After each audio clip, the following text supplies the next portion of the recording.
The 2017 British Columbia general election was held on May 9, 2017, to elect 87 members to the Legislative Assembly to serve in the 41st Parliament of the Canadian province of British Columbia.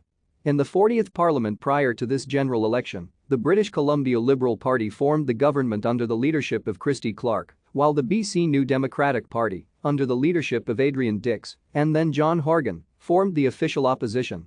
The BC Green Party were also represented in the legislature with sole MLA and later leader Andrew Weaver.